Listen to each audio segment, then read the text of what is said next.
কিন্তু এই মামলাটা নিয়ে সর্বশেষ রায়টা নিয়ে পাবলিক পারসেপশনটা কি? পাবলিক পারসেপশন কিন্তু ভয়ঙ্কর। কেন ভয়ঙ্কর সেটা আমি বলি আপনাকে।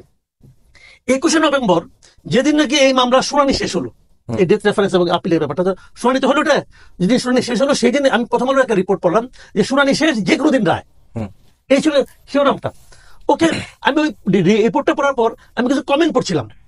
21শে নভেম্বর কিন্তু এই মাসে আরো মানে 9-10 দিন আগের কথা বলতেছি। সেখানে পাবলিক কমেন্ট করতেছে 21 তারিখে রাত 10টার দিকে কমেন্ট করতেছে কোনো সমস্যা নাই, সবাই এখন মুক্তি পেয়ে যাবে। বুঝলেন?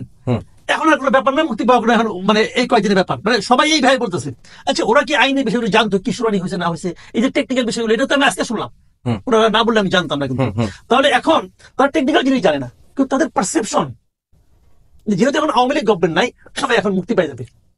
এই যে পারসেপশনটা, এটা কার ক্ষতি করলো? এটা ক্ষতি করলো বিচার বিভাগের। এখন বলেন এই ক্ষতিটাকে আজকে হলো প্রথম না, আজকে হয় না, কিন্তু এই ক্ষতির শুরু কিন্তু হয়েছে বিএনপি আমল থেকে। আমরা খালি ফিনিশিংটা দেখলাম, কিন্তু এই ক্ষতিটার শুরু কিন্তু হয়েছে বিএনপি আমল থেকে।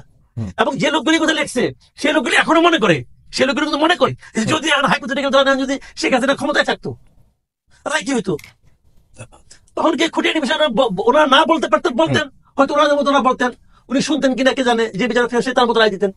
তো হিসাবগুলো এখানে, যখন বিচার বিভাগ নিয়ে মাস পিপুলের পারসেপশন এরকম হয়ে যায় এবং সেই পারসেপশনের রিফ্লেকশন দেখা যায়, তখন কিন্তু এর ভয়ঙ্কর অবস্থা হয় দেশের জন্য।